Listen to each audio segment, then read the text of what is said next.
Fresh చేప పట్టిస్తా అని మాకు రమ్మన్నాడు ఫోన్ చేసి. మేము పోతున్నాం ఇక, ఆయన వెనకనే పోతున్నాం, ఫాలో అవుతున్నాం ఆయనకు. నలుగురం అయితే పోతున్నాం ఇక. ఎన్ని కిలోల చేపలు తెస్తాం ఏంది అనేది తెలియదు. చేపలు మాత్రం ఇలా తేవాలి, ఆయన పట్టిస్తాడు కంపల్సరీ. మేము తేవాలని పోతున్నాం ఇలా, తేవాలి, దాన్ని అడగాలి.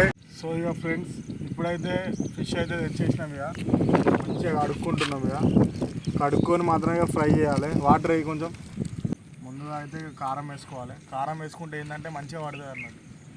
సో ఇక ఇప్పుడైతే అల్లం పేస్ట్ మంచిగా వేసుకుంటున్నాం.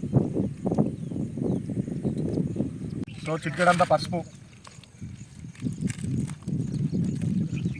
అల్లం, చిల్లీ పౌడర్, ఉప్పు అన్నీ తగినంత వేసుకోవాలి, ఎక్కువ కూడా వేసుకోకూడదు. సో ఇక మొత్తానికి అయితే కలిపేసిన చేప ఫ్రై చేసేందుకు రెడీ అయిపోతుంది ఇక. ఒక 5 నిమిషాలు అయితే పక్కకు పెట్టుకుందాం ఇక. 5 నిమిషాలు పక్కకు పెట్టుకుంటే కొంచెం ముక్క కూడా ఇరగకుండా ఉంటుంది. నూనె పోసుకోవాలి. నూనె వేడి అయ్యేదాకా ఆగాలి. ఆగినాకంటే చేపలు వేయాలి. వేస్తేనే వారే వా ఏముంది, లొకేషనే వేరే. రివర్స్ చేసుకోవాలి. ముక్క ఒక్క దిక్కుంటే కడక అవుతుంది, అందుకనే రివర్స్ చేసుకోవాలి. నూనె చాలా హాట్ ఉంది, వాతావరణం కూల్ ఉంది. మొత్తానికి అయితే సగం వరకు బ్లాక్ అయిపోతుంది, మొత్తం డ్రై అయినాయి. వీటిని ఏం చేయాలంటే మనం మీడియం ఫ్లేమ్లో పెట్టి స్లోగా కాల్చుకోవాలి. ఎంత స్లోగా కాల్చుకుంటే అంత ముక్క డ్రై అవుతుంది. చేపలు చాలా హాట్గా మంచిగా కాలుతున్నావు కానీ నల్లగా అవుతున్నాయి. కరెక్ట్ మీడియం ఫ్లేమ్లో పెట్టుకొని కాల్స్తే అంత బాగా.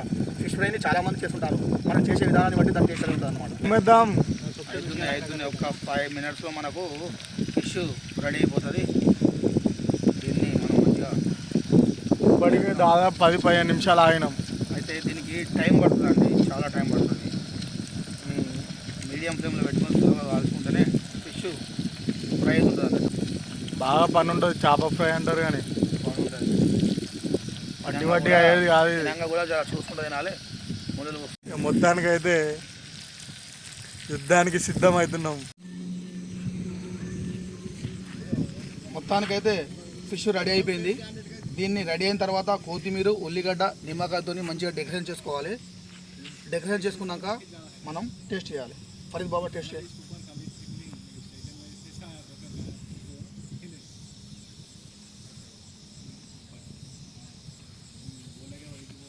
సూపర్, బాగుంది. టేస్ట్ అయితే మంచిగా ఉంది. ఇట్లా ఉల్లిగడ్డ కూడా సలాడ్, వావ్ సూపర్ టేస్ట్ అండి. ఏమన్నా టేస్ట్ కుదిరిందా అండి, చాలా బాగుంది టేస్ట్. ఫిష్ను చాలా రకాలుగా ఫ్రై చేస్తాం, దాన్ని మనం కలిపే మసాలాను బట్టి దాని టేస్ట్ ఉంటుంటుంది. మనం జాగ్రత్తగా సరిపడా తీసుకొని ఫ్రై చేసుకోవాలి. మరిన్ని వీడియోస్ కావాలంటే విఎండి బాయ్స్ 123 ఛానల్ని షేర్ చేయండి, లైక్ చేయండి, సబ్స్క్రైబ్ చేయండి. మరిన్ని మీకు ఫిష్ ఫ్రై కానీ, చికెన్ ఫ్రై కానీ, ఇతర వస్తువులు వస్తూ ఉంటాయి. మీకు చూడండి, జర మాకు సపోర్ట్ చేయండి.